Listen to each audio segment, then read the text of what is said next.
les amis, and hello from the French countryside. I get a lot of questions about life in France and moving to France, and today I'm going to try to answer 5 of them for you in the hopes that they're helpful to you if you're in the middle of your own planning process.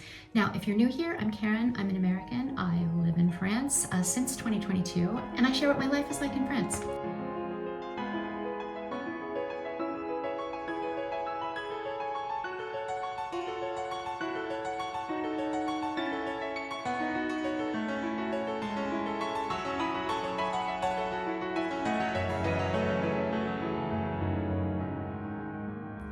Question numéro 1, question number 1. If you marry a French citizen, do you automatically get French nationality?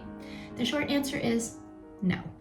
You still have to apply for nationality, but you do have a slightly accelerated timeline. So whereas normally you would wait 5 years during which you are resident in France and meeting all the other criteria, you would wait those 5 years to apply. When you're married to a French citizen, you're allowed to begin that process after 4 years of marriage. I myself will be doing that this year, so hopefully I'll be able to take you along with me as to what that process is like. It can be daunting. And the thing is that even if you're married to a French citizen, you still have to prove your language level, which is now, as of 2026, at a B2.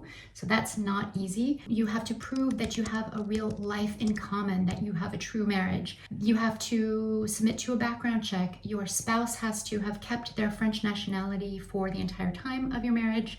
And there are a few other criteria. You're going to have to go through the interview just like everyone else. You may have a visit to your home by the police to check and see if it looks like you actually really do live together. So that's kind of interesting as well. Anyhow, no, you don't. You still have to go through it. It's still a process, but it's a little quicker. Okay, hope that helps. Question numéro 2. How do I get an apartment in France? And what do I put as an address on my visa application? Because that's required. Okay, those are 2 separate questions. I'm just going to briefly say that how to get a long-term apartment, like for the long term in France, is a whole other video topic that I'm not going to get into here today because it's more complicated than it is, for example, in the US. But I can answer about your visa application. What you don't want to do is put a hotel address on your visa application. France wants to see that you have a secure, place to land when you get here, that you planned for it, that it's set. That could be a 90-day Airbnb rental agreement. A lot of people use that. It could be a rental agreement with another landlord that you have found. Could be a lettre d'invitation, a letter of invitation from a friend, a family member, someone who's resident in France. They need to write that letter, obviously in French, and they need to include the information about where you will be living, the address, their signature, the date, all that kind of stuff. But that's the way you should approach the address for your visa application, no hotels. Okay? Question numéro 3. When should I apply for my visa? This is very simple. You cannot apply for it in more than 90 days before your planned entry into France. So no more than 90 days in advance. And you may say, oh gosh, that seems a little tight. But generally speaking, visa applications, if they're complete and if a lot of other information isn't required, they do pass through the system fairly quickly. When I got my visa, now granted this was in 2022, the whole process from my submitting my documents, them being accepted, my having my meeting, my biometrics, and receiving my paperwork, it was all within less than 3 weeks. And I'm going to give you one other tip, which was not in the question, but crucial detail. When you arrive in France, you must validate your visa. Do not forget to do this step. Most visas, you can do it online. You must do it within 90 days. If you don't, you will technically be in violation of your visa in France illegally. And you don't want that. You don't have to go back home and apply again. It's not worth it. So make sure that you go online and validate your visa as soon as you arrive in France. And that 90 days is not from the start date of your visa, it's from the date that you arrive in France. Question numéro 4. What was something that really shocked you when you moved to France? Okay, I could say getting my French driver's license, mon permis de conduire, but I made a whole series on that. You can check it out. That was definitely traumatizing and very stressful. But I would say there's something else that really shocked me. I was not prepared for it. And this one is not going to really apply to you if you don't plan to work in France. So if you're not going to be working in France, you might just want to skim through this. And what is that thing? It's called l'URSSAF. URSSAF. Basically, it's the organization that collects your social charges in France. And so that's related to when you are working, when you are an employee, when you are an employer, even if you're self-employed. You're going to pay these charges, and the key thing to understand is that they are separate from your income taxes. So me, I thought, okay, I'm going to declare my taxes in the States, I'm going to pay my taxes, I'm going to make sure that I don't owe anything extra in France. I did all of that, and I had paid a little bit extra in France my first year. And then I found out months later that I owed quite an enormous sum of money to l'URSSAF.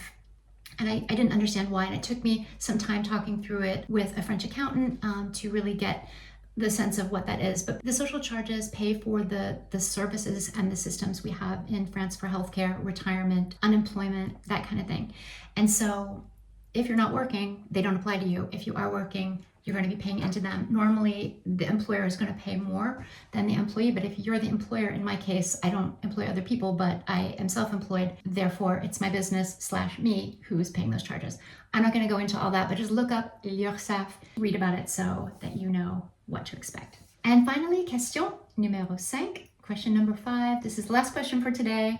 Where can I take language classes in Paris? I get this one a lot. I'm going to give you 3 recommendations. I'm going to put links to these schools in the description. Check them out for yourself.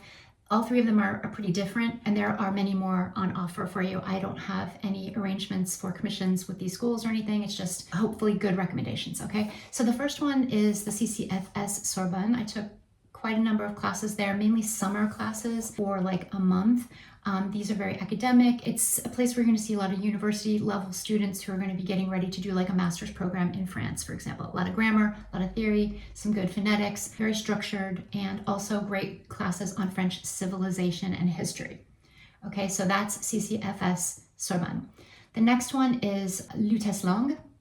Langue is a small school. I did take some classes there. This has got to be like going on 12 years ago, but I found them really nice. The groups were really small. The teachers were very friendly, and the classes were directed toward things that were very helpful in daily life, like talking about a movie that you just saw, or making a presentation on your favorite artist to the class, talking about a recipe and things like that. So you're like learning the vocabulary of these sort of daily things. I found that really helpful. And they had extra atelier as well, where you could focus on writing and things like that. So that could be a good one. I think their classes, you can go even just weekly if you want, and you'll test in, they'll put you in the appropriate group. And finally, I've been hearing about this other school that I have not attended, so I would say check it out for yourself. It's called Language Teams. They just get really high ratings online, and they appear to have a very robust like online program, as well as in-person classes and different levels and different time periods that you can do. So I would say check that out as well. Again, I'll put those links in the description, as well as a link to my personal Substack, which I hope you'll come over and sign up for. My newsletter, it comes out just a couple times a month. It's where I share sort of the more personal side of what I'm living and doing in France. That's it, les amis, for today. If you're moving to France, I'm very excited for you. I hope that you find these videos helpful. If so, please give it a thumbs up and subscribe so you know when the next one comes out. And then for the French folks who are leaving me such great comments, j'aimerais bien vous remercier pour vos commentaires, pour votre gentillesse. Ça me touche vraiment, et merci bien. I will leave you here for today, but I'll see you again very soon with another video. Bisous!